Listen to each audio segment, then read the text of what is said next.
यही कि मेरे नाम का किसी को पता न चले। तुम तो सहस्त्रों नामों से पूजी जाने वाली लोक माता हो, तुम्हें नाम की क्या कमी। लोक पावनी के नाम से मेरे आश्रम में रहना। आओ देवी, आओ। गुरुदेव आ गए। हाँ, आ गए। गुरुदेव।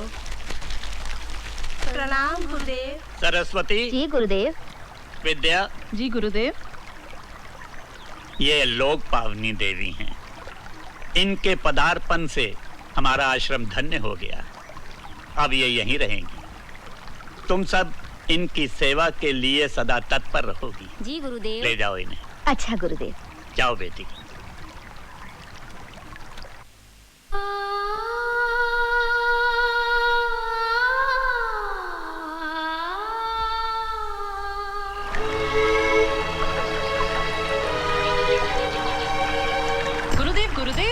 लोक पावनी देवी ने 2 शिशुओं को जन्म दिया है। अच्छा, मन आनंदित हो गया। प्रणाम। पधारिए गुरुदेव। देखिए ना गुरुदेव, दोनों ही देव कुमारों जैसे लगते हैं। गुरुदेव, आप इनका नामकरण कर दीजिए। पुत्री, इनका नामकरण तो विधाता बहुत पहले कर चुके हैं। तुम्हारे छोटे पुत्र का नाम है लव और बड़े का कुश। लव और कुश? हाँ पुत्री, लव और कुश दोनों ही अपने पिता की भांति परम वीर और कल्याणकारी होंगे। 1 नहीं 2 नहीं, पूरे 10 वर्ष बीत गए जिस दिन से लक्ष्मण सीता को वन में छोड़कर आया है। उस दिन से आज तक मेरे राम के मुख पर मुस्कान नहीं आई। कितना सुंदर उपहास है। प्रजा की इच्छा पूर्ति और उसके सुख के लिए भैया ने भाभी का त्याग किया, किंतु परिणाम क्या हुआ? प्रजा पर दुखों के पहाड़ टूट पड़े और भैया का एक एक पल भाभी की स्मृति में बीतता है। अब तो ऐसा लगने लगा है। बहुत अच्छा गाने लगे हो तुम दोनों, मन आनंदित हो गया है। सब आपकी शिक्षा और आशीर्वाद का फल है गुरुदेव। हमने अपने जीवन भर की तपस्या का फल तुम लोगों को क्यों दिया है जानते हो? हाँ, प्रभु श्री राम की भक्ति से हमें पुण्य मिलेगा और हमारा जीवन सफल होगा। हाँ, जाओ, तुम्हारी माता प्रतीक्षा कर रही है। प्रणाम। माँ, माँ।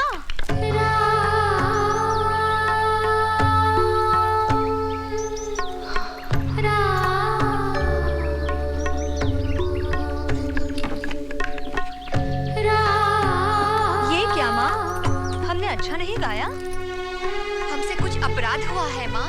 हमारे किसी कार्य से तुम्हारे मन को चोट पहुँची है? किसी ने तुमसे कुछ कहा है माँ?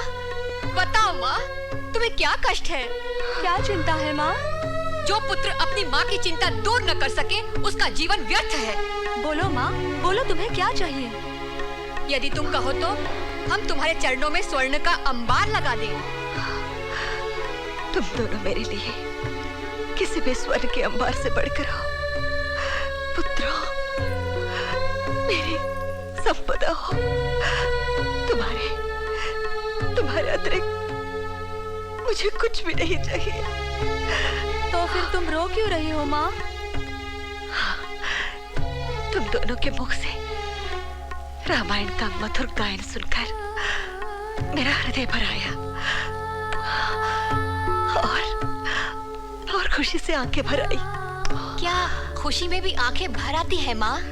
हाँ, यदि खुशी खुशी जैसी हो। माँ। सीता राम जैसी दंपत्ति समस्त भूलोक में आज तक नहीं हुई, संभवतः होगी भी नहीं। इसलिए सीता के वियोग का दुख राघवेंद्र को जीवन भर रहेगा। क्या ऐसा कोई उपाय नहीं जिससे राम के दुख का भी निवारण हो जाए और प्रजा भी सुखी हो जाए?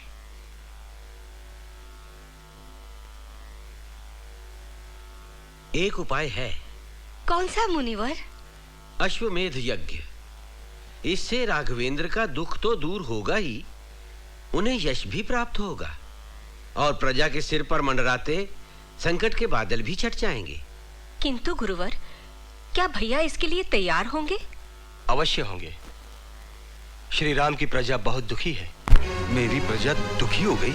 हाँ राघव, और ऐसे अवसर पर प्रजा की सुख शांति के लिए हमारे पूर्वजों ने अश्वमेध यज्ञ की परंपरा डाली है। नहीं माँ, मेरी तुलना उनसे मत करो। वे पुण्य आत्मा थे, महान थे। मैं पुण्य आत्मा नहीं, मैं पापी हूँ। यज्ञ का अनुष्ठान मेरे लिए साध्य नहीं है। भैया, आप अजेय हैं। बुद्धि, शौर्य, शक्ति, किसी भी बात की आप में कमी नहीं। और फिर आपके तीनों भाई आपके साथ हैं, जो हर प्रकार से समर्थ हैं। फिर यह यज्ञ साध्य क्यों नहीं है? तुम नहीं समझोगे लक्ष्मण। बिना पत्नी के मुझे यज्ञ करने का कोई अधिकार नहीं है। तुम्हारे लिए पत्नियों की क्या कमी है भैया?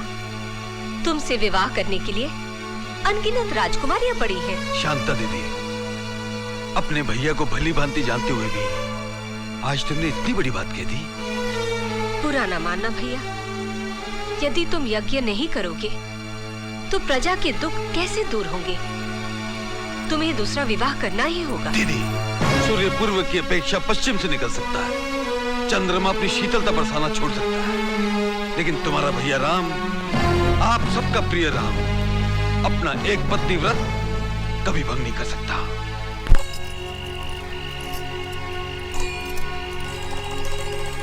मैं नहीं पूछूंगा, तुम पूछो। नहीं, तू पूछ। तुम पूछो ना। नहीं, तू पूछ। तुम पूछो। नहीं, तू पूछ। तुम पूछो। नहीं, तू पूछ। तुम पूछो। नहीं, तू पूछ। कितनी रात हो गई, सोए क्यों नहीं? नींद नहीं आ रही है क्या?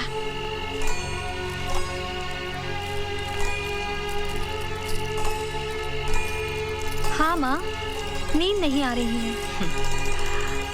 क्यों नहीं आ रही है? माँ, प्रतिदिन गुरुदेव से रामायण सुनकर और प्रभु श्री राम के प्रति तुम्हारी अथाह भक्ति देखकर हमारी जिज्ञासा बहुत बढ़ गई है माँ। मन करता है पंख लगाकर उड़े और पल भर में अयोध्या पहुँच जाए। और माँ, पुरुषोत्तम श्री राम के दर्शन करके जुग जुग से प्यासे इन नैनों की प्यास बुझा ले। हाँ माँ, और उन्हें रामायण गाकर सुनाए, उनसे आशीर्वाद ले और अपना जीवन धन्य कर ले। मेरे बेटो, तुम दोनों के जीवन में ऐसा अवसर आए, ये मेरे हृदय की सबसे बड़ी कामना है। तो फिर तुम हमें अयोध्या जाने की आज्ञा क्यों नहीं देती माँ? ये आज्ञा तुम्हें गुरुदेव से ही लेनी पड़ेगी। ऐसी बात है तो हम कल सुबह ही गुरुदेव से आज्ञा मांग लेते हैं। अवश्य मांगो। मेरा मन कहता है वे तुम्हें निराश नहीं करेंगी, किंतु उचित समय आने पर वे स्वयं ही आज्ञा देंगे। रामायण धर्म और अधर्म के अंतर को प्रतिपादक करती है, अर्थात निर्धारित करती है, और संपूर्ण मानव जाति को जीवन का वास्तविक अर्थ समझाने के साथ ही मानव को दानवी प्रवृत्तियों की ओर बढ़ने से रोकती है। अर्थात मनुष्य को मनुष्यता का आचरण करने की शिक्षा देती है। हाँ, जानते हो क्यों? क्यों गुरुदेव? क्योंकि रामायण के समस्त पात्र आदरणीय हैं। वे मानवता के वट वृक्ष की स्वर्णिम शाखाओं के समान हैं। इसलिए रामायण मानवता के लिए शिक्षाप्रद और कल्याणकारी है। जब तक संसार में धरती, आकाश, चांद और सूरज रहेंगे, तब तक रामायण भी तेजों में बनी रहेगी। तुम दोनों अयोध्या जा रहे हो। हमें विश्वास है कि तुम अपने मधुर स्वरों में रामायण को गा गा कर जन जन तक पहुंचाओगे। हम आपके आदेश का पालन करेंगे गुरुदेव। हम जानते हैं ये दिव्यास्त्र है। जैसे तुम रामायण के गायन में पारंगत हो, वैसे ही अस्त्रों और शस्त्रों के प्रयोग में भी। फिर ये दिव्यास्त्र क्यों गुरुदेव? तुम्हारी सुरक्षा के लिए। तुम दोनों पहली बार तपोवन से बाहर जा रहे हो। ये अस्त्र शत्रु को मारता नहीं, केवल उसे सम्मोहित करके परास्त कर देता है। इसे हर समय अपने पास रखना। जी गुरुदेव। और हाँ पुत्रों, एक बात स्मरण रखना, इस अस्त्र का प्रयोग कमजोर और साधारण मनुष्यों पर नहीं करना। और हाँ, यदि वीरों से सामना हो जाए और बहुत ही अनिवार्य लगे तो इसका प्रयोग करने से नहीं चूकना। हम अवश्य ही आपकी आज्ञा का पालन करेंगे गुरुदेव। माँ, गुरुदेव ने अयोध्या जाने का आदेश दे दिया है। क्यों तुम प्रसन्न नहीं हो? क्या तुम्हें हमारा वहाँ जाना पसंद नहीं है? पसंद नहीं, ये बात नहीं है पुत्र। फिर तुम इस प्रकार उदास और चिंतित क्यों हो? केवल इसलिए कि तुम लोग सार्वजनिक गायकों की तरह वहाँ जा रही हो, रघुकुल के विशेष निमंत्रण पर नहीं। तो क्या हुआ? हम तुम जैसी वीर माता के पुत्र हैं, हमें भय किस बात का? माँ, ये नहीं समझना, हमें वीणा के सुरों पर केवल रामायण गाना ही आता है। समय आने पर हम अपने धनुष की टंकार से तीनों लोगों को हिला सकते हैं। यही तो है मेरी चिंता, यही है मेरी व्यथा। जब से गुरुदेव ने तुम्हें अयोध्या जाने के लिए आदेश दिया है, तब से मेरे मन को यही भय सता रहा है कि तुम दोनों वहाँ जाकर कुछ कर ना बैठो। माँ, तुम्हारी पुनीत गोद में पलकर हमारी आयु बढ़ी है। गुरुवर से हमें अपार ज्ञान मिला है। तुम बिल्कुल निश्चिंत होकर और हमें आशीर्वाद देकर भेजो माँ। हाँ माँ, जाने कब से हमारी आंखें प्रभु श्री राम के दर्शनों के लिए आतुर हैं।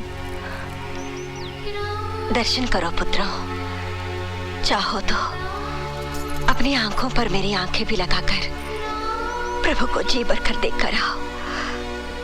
वे दर्शनीय है नहीं,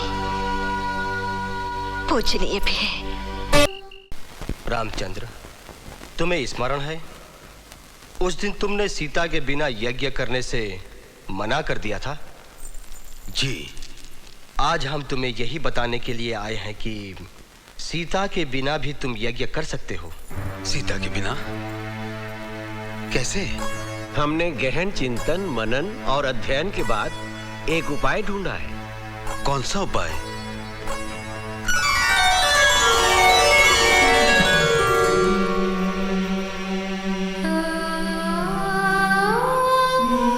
सीता की प्रतिमा, सीता की स्वर्ण प्रतिमा। हाँ, शास्त्रों के अनुसार यज्ञ के अनुष्ठान के लिए पत्नी की अनुपस्थिति को उसकी स्वर्ण प्रतिमा से पूर्ण किया जा सकता है। सीता के स्थान पर सीता की इस प्रतिमा को अपने साथ बिठाकर क्या मैं यज्ञ कर सकता हूँ? हाँ राघवेंद्र। गुरुदेव, आपने मुझे बहुत बड़े धर्म संकट से बचा लिया। भैया, दरबार में प्रजा व्याकुलता से आपके दर्शनों की प्रतीक्षा कर रही है। प्रभु श्री रामचंद्र की जय! प्रभु श्री रामचंद्र की जय! प्रभु श्री रामचंद्र की जय! प्रभु, हमारी भूल के लिए हमें क्षमा कर दीजिए। केवल एक मूर्ख व्यक्ति ने ओछी बात कही थी, किंतु हम सब पाप के भागी बन गए। हम लोगों ने अपनी प्रिय सीता माता को खो दिया और उनके शराब का फल बरसों से भोग रहे हैं महाराज। इतने दिनों तक अकाल पीड़ित रहे, भूमि बंजर हो गई है, क्या क्या कष्ट नहीं झेले हमने। महाराज, 10 वर्षों से आप भी दुखी हैं और हम भी आपके दर्शनों को तरस गए हैं महाराज। इन सब कष्टों का मूल कारण एक ही पापी है। कौन है वो पापी?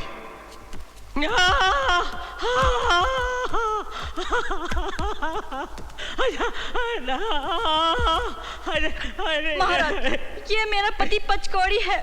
इसी ने ही परम पुनीता सीता मैया पर लालचन लगाया था, इसीलिए ईश्वर ने इसकी बाजा छीन ली।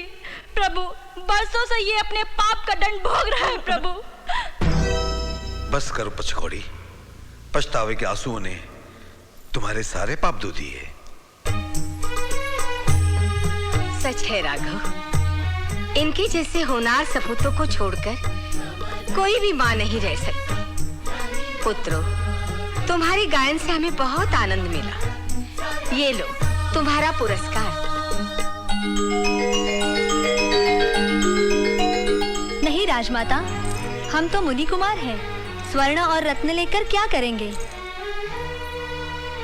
हमने हमारी रामायण के कथानायक श्री रामचंद्र के दिव्य मंगल स्वरूप को अपने नेत्रों से देख लिया। यही हमारा पुरस्कार है और हमें संकोच मत करो, जो चाहिए मांग लो। रामायण की कल्पलता, वनिता शिरोरत्न, जगत जननी हमारी माता जानकी देवी के दर्शन करवा दीजिए महाराज। आपके दर्शनों के साथ अगर उनके भी दर्शन हो जाएं, तो हमारा जीवन सफल हो जाए।